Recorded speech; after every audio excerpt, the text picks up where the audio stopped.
জন্য রাসূল বলে গেছে আল আদাবু হুব্বুল্লাহ, যার মধ্যে আদব আছে, আদর্শ আছে, চরিত্র আছে, সে আমার আল্লাহকে পাবে।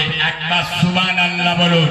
নামাজ রোজার সাথে সাথে আমি যে কথাটা জোর দিয়ে যাব সেটা হলো এই হুকুকুল্লাহ আর হুকুকুল ইবাদ। যে আল্লাহর হক ফাঁকি দেয় আল্লাহ ইচ্ছা করলে মাফ করবে, আর হুকুকুল ইবাদ যে বান্দার হক মেরে খাবে আল্লাহ কথা বলে। এই শোনেন, তাহলে এর ভিতরে একটা নোটটা তুলে দেই। হুকুকুল ইবাদ আমাদের মুসলমান না। এই শোনেন, জানাজার মাঠে বাপের লাশ রেখে গ্রামের লোকের বলতেছে, ও গ্রামের লোকেরা, আমার বাপ যার যার আচারা বাঁধতে রেখে মাফ করতে। আমার ভাষাটা একটু শুনতে একটু খারাপ লাগবে, কিন্তু সত্য বললো না মিথ্যে বললো? জানাজার মাঠে বলে না যে আমার বাপ যার যার কাছে অন্যায় করেছে, ভুল করেছে, মাফ করতে। ও মান মরে গেছে, ওর মা বাবা। আচ্ছা, আপনারা জ্ঞানী লোক বলুন তো, আপনাদের এই ঝিগুরখালি মসজিদ যদি কেউ মদ খেয়ে আর মসজিদে যায়, মুসল্লিরা তা চুমু খাবে? তা চুমু খাবে? জুতো মেরে মসজিদে লেবিয়ে দিবি।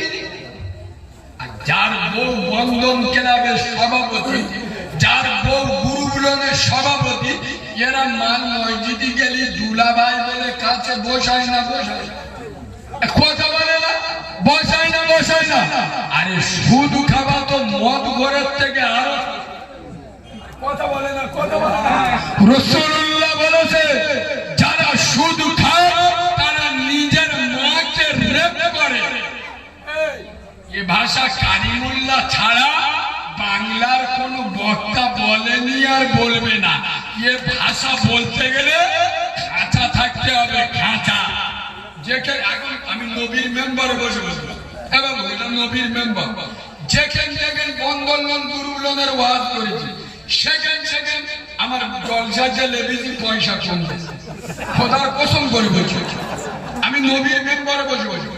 এই তো দুরাত আগে মুর্শিদাবাদে ছিলাম, বন্ধন লোন গুরুগুলোনের কথা বলে ৬,০০০ টাকা কমবে।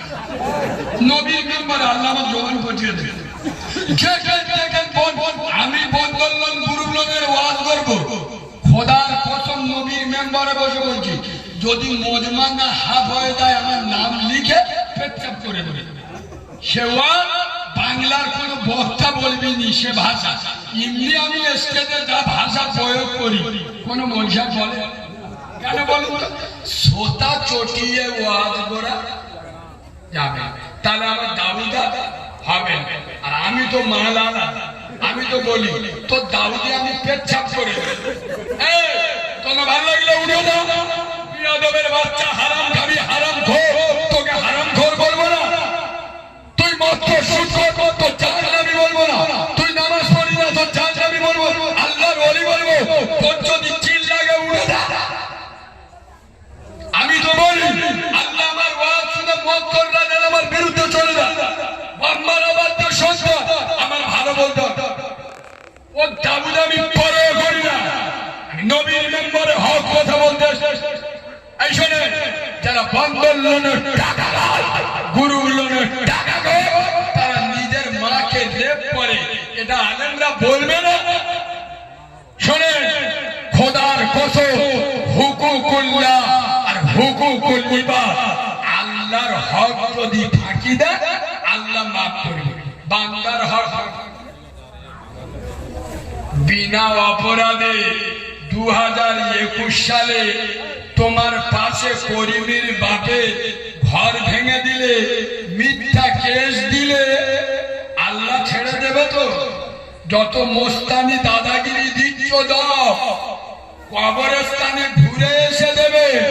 তোর মতো দাদাগিরি দেওয়া মা কবরস্থানে গিয়ে দেখো চিৎপাত হয়ে শুয়ে আছো, ও যতদিন না মাফ করবে আল্লাহ তোমাকে মা। আজকাল কি জানে? আচ্ছা, কেউ জেনে শুনে পাক্কা শুরু করে মেয়ের সাথে তার ছেলের বিয়ে দিল। কোন ভালো লোক নামাজি ইমানদার দেবে? আচ্ছা, সুদ খাওয়া গুনাহ, মদ খাওয়া গুনাহ। আচ্ছা, এরম লোক গ্রামে আসে না?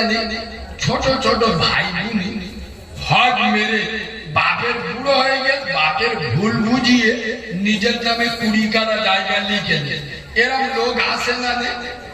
এ মাল আমার হাজি সাহেব, কাউরা কিরাম হাজি খোদা ছাড়া কেউ জানে না, কথা বলে না। এর মেয়ের সাথে তোমার ছেলের কি করে বিয়ে দিই? শুধু খাওয়া যেরকম গুনাহ, তার থেকে বড় গুনাহ ভাই বোনের হক মেরে খায়।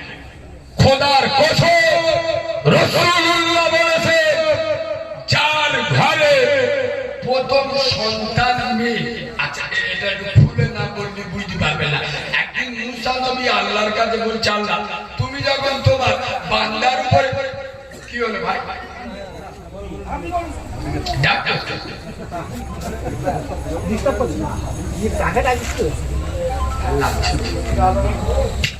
মুসা নবী একদিন আল্লাহকে বলছে, আল্লাহ তুমি যখন তোমার বান্দার উপরে খুশি হয়ে যাও, তখন আল্লাহ তো যেন মেয়ে ছেলে দান করি। সুবহানাল্লাহ বলো।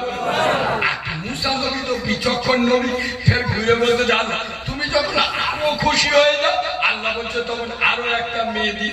সুবহানাল্লাহ। আর আমাদের কাউরা গুলো মেয়ে হলে মুখ বেঁকে সুতাটার দিকে চলে গেল, চার দোকানে চুপ বসে আছে। ছাত্র এসে বলতে ধারে, শুনলাম তোর বোর পেটে বাচ্চা ছাড়ো, কি হলো বলি? আল্লাহ কে বলবি বলি, এখন কি হয়? মেয়ে সারা মেয়ে। আর যদি মদ্য ছাপানো হয়, 1000 টাকার মিষ্টি কিনে গ্রামে খাওয়াবে। আরে বিয়াদবের বাচ্চা, রাসূলুল্লাহ বলে গেছে, যার ঘরে প্রথম কন্যা সন্তান আসে, আমার আল্লাহ তার সালাম পাঠায়। জোরে বলে, রাসূলুল্লাহ বলেছে, যার পর পর দুটো মেয়ে, সে আমার সাথে জান্নাতে থাকবে। সুবহানাল্লাহ। এরা ছেলে হলে খুশি, মেয়ে হলে মুখ বেঁকে। ও কাউরা ডেকে জিজ্ঞেস করো, তুই হইস করতে? তুই কি বেলা ছাবালের পেটে এলি না মেয়ে ছাবালের পেটে? তোর বাপ যদি ওরম ভাবতো, তুই সারা করতে পারবি? সোনার বাবাজি, খোদার কসম, রাসূল শুধু এটা বলেননি, আরো এক ঘাট বেরিয়ে বলছে, যার দুটো বোন। সুবহানাল্লাহ। যার যে দুটো বোন পেল আর তাদের হক আদায় করল। হক মানে কি? আজ বর্তমান ভাইয়েরা বোনের বেঁধে, এই দেখো, এই এড়ে গরু এর বোর বলতে দেয়, দেখ তোর বাপের বাড়ি জায়গা ছাড়িনি, তোর হক আছে, এই রোডের ধারে পজিশন জায়গা। হ্যাঁ না না, হ্যাঁ না না, এ কাউরার ফোন নিয়ে দেখো, এর বুনির হক মেরে খায়। হ্যাঁ না না, ও শ্বশুর বাড়ির হক বুঝে নেয়, নিজের বোনের হক। এ এত বড় হারাম, মদ বেচা যেমন হারাম, তার থেকে বড় হারাম বোনের হক মেরে খাওয়া। যে বোনটা ছোটবেলায় তুমি ভাত খেয়ে থালা সরিয়ে দিলে, তোমার বোনটা মেজে রেখে দিত। তোমার জামা কাপড় ময়লা হলে যে বোন কেচে দিত, যে বোন তোমার বাসি বিছানা ঝেড়ে দিত, যে বোন তুমি না খেলে খেত না, আজকের সেই বোন শ্বশুর বাড়িতে বাপের বাড়ি এসে চোখের পানি ফেলে বাড়ি যায়। তুমি কাউরা খ্রিস্টানের ছানা, তুমি মুসলমানের ছানা নয়। তোমার নেতার নাম নবী মুহাম্মদ রাসূলুল্লাহ হতে পারে না। কেন?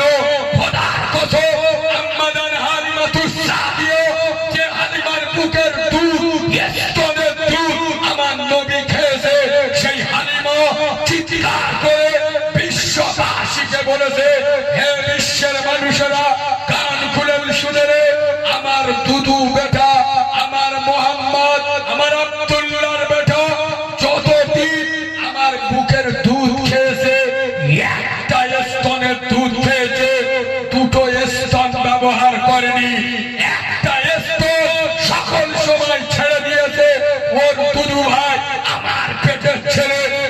আব্দুল্লাহর জন্য যে নবী ছোটবেলা ভাইয়ের হক মেরে খাইনি, ভাইয়ের অধিকার কেড়ে খাইনি, সেই উম্মতে মুহাম্মাদি সেই রাসূলের উম্মত দাবি করে বড় হয়ে যারা ভাই বোনের হক মেরে খায় এরা উম্মতে মুহাম্মাদি হতে পারে? কথা বলে হতে পারে? এই মা 3 বার হজ করে বুড়ো হয়ে গেছে, মসজিদের চেয়ার নিয়ে নামাজ পড়ছে। হ্যাঁ না, যারা মসজিদের চেয়ার নিয়ে নামাজ পড়ে, নামাজ পড়বে পিছন তো 2-3টা যুবকের চেয়ারটা খারাপ করতে তাহলে পড়ে মুখ ফুলে চেয়ারে নামাজ পড়া ফেলতো। এখানে অনেক নবীর মেম্বার, এখানে অনেক আলেম বসে আছে, জিজ্ঞেস করে আল্লাহ পরিষ্কার বলে দিস কি তোর দাঁড়িয়ে নামাজ পড়তে কষ্ট হচ্ছে, বসে বসে মানে কি চেয়ারটা কোথায় পেলি? আচ্ছা, যারা মসজিদে গিয়ে চেয়ারে নামাজ পড়ে ওরা জীবনের নিচে বসে বসে কথা বলে জীবনের নিচে বসে, বাড়িতে 24 ঘন্টা ধরে নিচে। আল্লাহ বসে নামাজ পড়তে বলে মানে কি তো চেয়ারে বসতে বলে?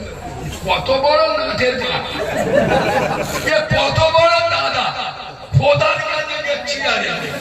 আমি একটা হাজি সাহেব লোক, আমি একটা মুরব্বী লোক, আমার মসজিদে বলে আল্লাহর কাছে গিয়ে দাদাগিরি দেখাচ্ছে। আরে হ্যাঁ না, কথা বলে।